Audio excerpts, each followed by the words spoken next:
After 4 matches at home, Kilmarnock had only picked up a single point. They hit the road to face a Motherwell side buoyant after 2 wins on the bounce. Motherwell have new on-loan signing from Blackpool, Peter Hartley making his debut. He takes the place of the departed Ben Hennigan, and Alan Campbell replaces Elliot Freer, who has concussion.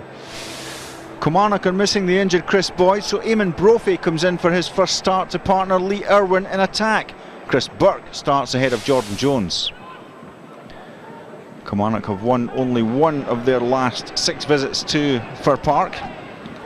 It's Thomas releasing Brophy. Burke's to the right. He prefers the left and he sees Thomas in towards Brophy. Good save from Trevor Carson, but Brophy must feel he should have picked his spot there. It's actually straight at the keeper.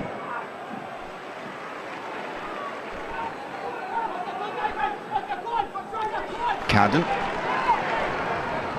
always willing to push forward on the right hand side. Now here's Carl McHugh trying his luck from distance on this occasion, and quite right too, because he has scored in his last 2 games against Killie. Motherwell with 2 league wins in a row, both of them at home. Thomas with the corner. There's Gordon Greer, and off the crossbar. Well, it was Greer with the header. Seemed to come off the back of the head there of Hartley. Not sure whether the keeper got a touch as well. Moult looking for Bowman.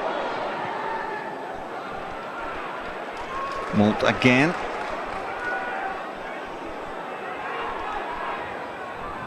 He's found a yard of space for the shot as Louis Moult. Jamie MacDonald was right behind that though. Motherwell fans happy that Moult is still at the club following the closure of the transfer window. Here's a substitute, Hamill. And for Bowman. Well, he's pulled back there by Stephen O'Donnell. And that'll be a free kick to Motherwell. Will it be Hamill? Will it be Moult? It's Louis Moult. Well, he's testing Jamie MacDonald this afternoon. Good save.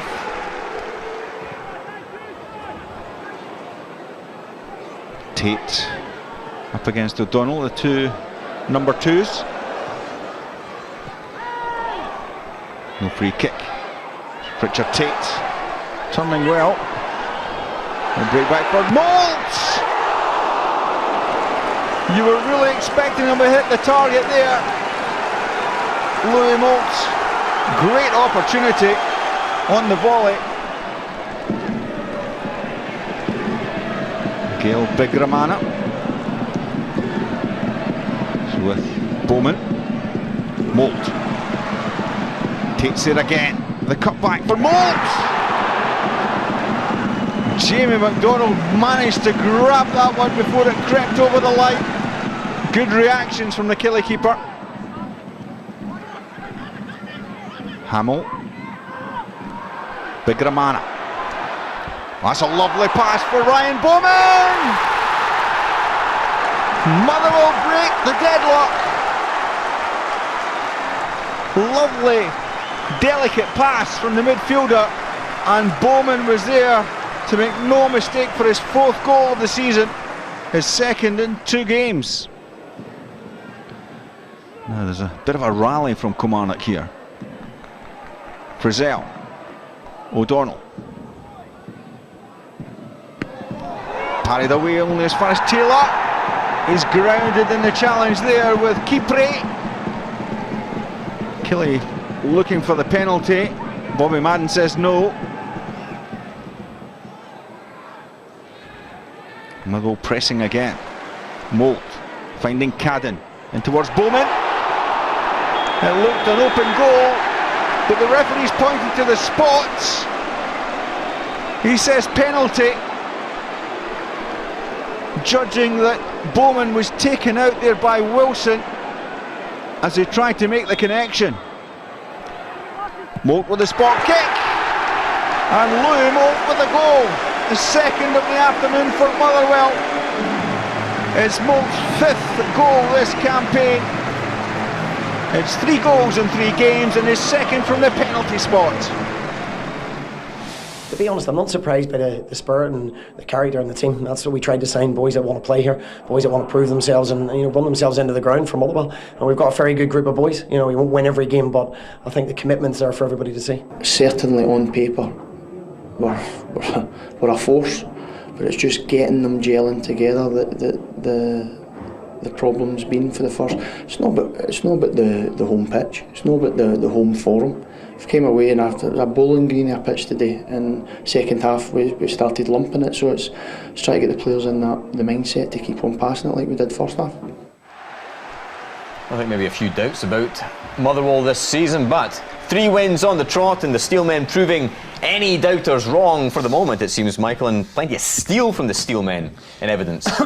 Yeah, I mean, a huge turnover of players for Motherwell, and you're a certain element of the unknown, but what we do know from the brief part of the season so far is that middle of the park, they have got a bite about them. They get right after the opponents, and this is a great example. The second ball, look at the midfield, right up on top of it to win. And then once they've actually won the ball as well, they're looking to play and pass and probe and break the opponents down, working into wide areas. And this is unfortunate that it doesn't end up with anything but a strike on goal. Good play from Motherwell. Louis Malt there with the strike. This one, Bigaramana, look at the space he's got in the middle of the park though for Kilmarnock. Disappointing, isn't it? Disappointing for Kilmarnock. He's got so much space. Stevie Smith's got to step across here to block that gap. Once he drives forward, the defence, Kurt Brophy's got to recognise his centre half partner is the one that goes, because he's got Bowman on his shoulder. O'Donnell's got to tuck further round as well, and eventually it ends up in a goal. Very disappointing for Kilmarnock to lose a goal like that. Passive in midfield, but good play from Motherwell. Bite in the middle of the park, and then they've got that quality when they get in the final third. Stephen, it was a very canny sort of transfer window from Motherwell. I suppose holding on to Louis Malt could be maybe the best bit of business that they did, but he's got a bit of a partnership going on up front with Bowman. Yeah, he does. Motherwell 3 straight wins at home, and both of these guys have been a big part of that. They looked to combine every opportunity yesterday, and both of them are in sparkling form. 2 goals in the last 4 games for Bowman, and Malt scored in the last 3. Here you see Bowman flicking it on, and Malt's desire. They both work incredibly hard, and that's what I really like about the front pairing. Yes, they're both goal scorers. Yes, they'll both create, but the work rate they put in is incredible. Here's Malt out in the wide area, cross into the box, a really good opportunity. And as I mentioned before, it was all about that work rate. You watch when this ball's cleared here. Both of them are after it, and yeah, it's a lost cause. You're chasing the ball down, hoping for a mistake, trying to get your team up the pitch, and eventually they force a corner. And there's other elements to being a striker other than scoring goals, and that's fantastic from Moat. And they are a partnership. And Motherwell playing, 3 at the back. They've changed the formation this season, and it allows the 2 guys to be up the top.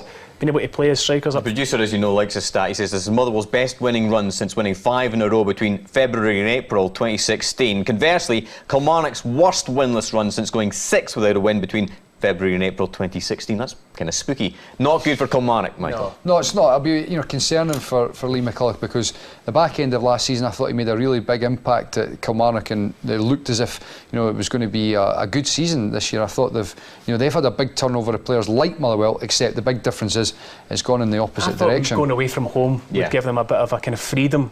But you heard Lee talking about there in the second half. They just started launching the ball. They need to be braver in the ball. It seems to me they're not very confident just now. Okay.